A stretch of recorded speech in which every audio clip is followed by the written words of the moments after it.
And risk assessment is kind of dorky speak for what do we need to do in terms of protecting people, building better control systems, or disallowing exposures in a variety of places in order to keep a person safe. Those sound like relatively simple components, but at the nanoscale, we have unique analytical challenges.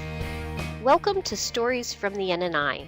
This series features voices from the U.S. National Nanotechnology Initiative. I'm Lisa Friedersdorf, Director of the National Nanotechnology Coordination Office. In this episode, we continue our conversation with Dr. Sara Brenner from SUNY Polytechnic.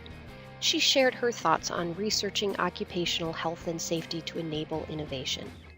In her research, she is bridging the study of worker exposure to nanomaterials and the medical community that's researching nanomaterials for therapeutics.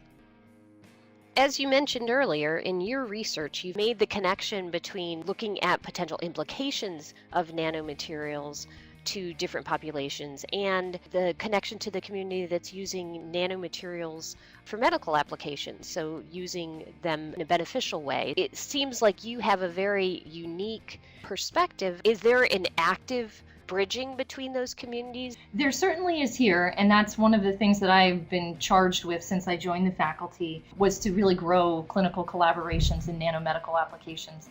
So what the colleges of nanoscale science and engineering have been traditionally very strong in terms of research and development is with semiconductors and chip-based technologies. So that was a very obvious early sort of parlay to make into clinical diagnostics, for example. But there are a variety of different other types of fundamental research, basic science research going on here, which is certainly high potential for medical applications. The most formal example I can give you would be a medical research program that I helped to develop when I first started here, and that's the MD PhD program in nanoscale science or engineering and medicine. So that's a 7-year integrated SED-approved program where we have students completing a conventional medical degree at SUNY Downstate Medical Center, and then they come up here for the PhD, typically in nanobioscience, although they can do it in nanoengineering as well.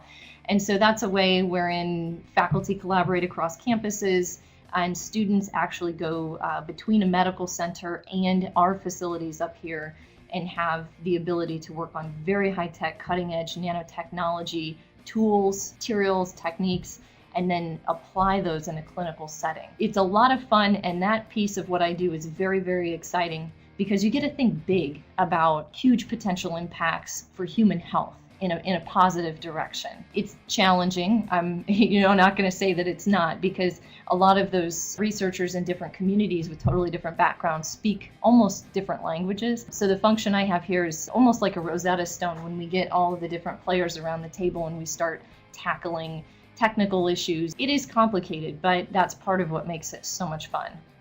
You've addressed so many things in your comments, talking about looking at the challenges of the language and the interdisciplinarity, the opportunities to bridge different communities, the development of new analytical methods. What do you see moving forward as your next big challenge? Wow.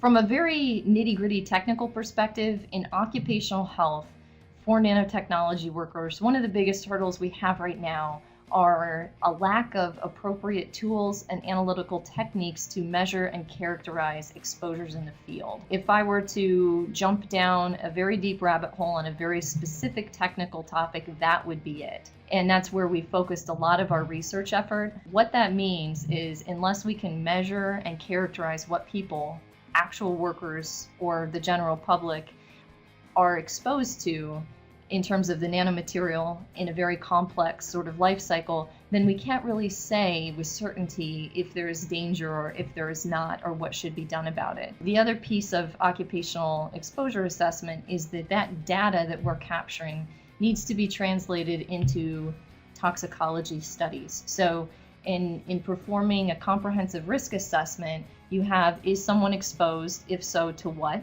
What is it? That's a challenging question at the nanoscale. And then, is it harmful? And that's really the hazard assessment or the toxicology piece. Those two pieces coming together allow you to perform risk assessment. And risk assessment is kind of dorky speak for what do we need to do in terms of protecting people, or building better control systems, or disallowing exposures in a variety of places like a workplace in order to keep a person safe. Those sound like relatively simple components, but at the nanoscale, we have unique analytical challenges, for example. And when I look forward, say, the next 5 to 10 years, with regards to nanotechnology, health and safety, I'll give it that blanket, either occupational or environmental health, I think the integration of occupational or exposure assessment research with hazard assessment or toxicology research in order to produce realistic, interpretable data that can be translated into action today is vital. And I don't think that that's something that has happened over the last 10 years in a very efficient way. Sara, thank you so much for pointing out that important connection between exposure science and toxicology. I've noticed in the community over the past couple of years that this has become a really focus of discussion. The NNI held a workshop in partnership with the Consumer Product Safety Commission looking at just this topic area, and that was trying to identify tools and techniques to get an accurate understanding of the exposure potential of consumer products in that case. We're also seeing in the US, EU communities of research the connection of different communities, the exposure community and the human health and environment communities coming together and trying to share information and knowledge so that we're advancing the overall understanding of the potential implications of nanomaterials.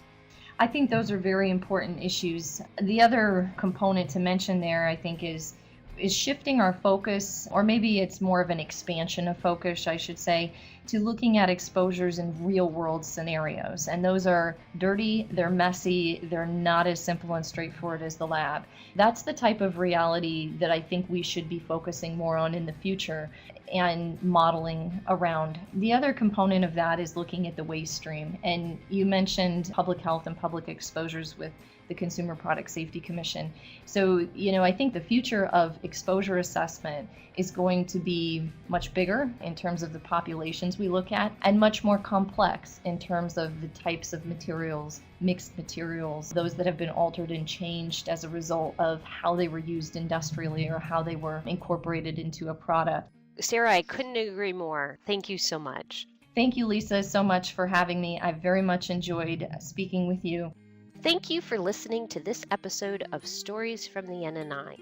If you would like to learn more about nanotechnology, please visit www.nano.gov and check back here for more stories.